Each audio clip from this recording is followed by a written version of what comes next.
भाई काट भाई भाई ತೋರ್ಸಪ್ಪ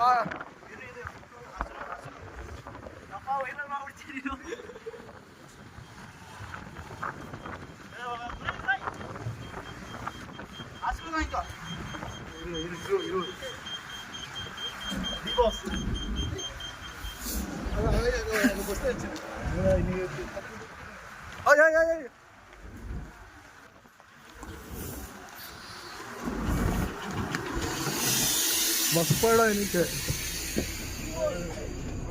हाँ हाँ ಫುಲ್ ವೈರಲ್ ಇವತ್ತು ವಿಡಿಯೋ ಇದು ಒಂದು 1.6 ಮಿಲಿಯನ್ ವ್ಯೂಸ್ ಇವತ್ತು ಯಾರು ಸುದೀಪ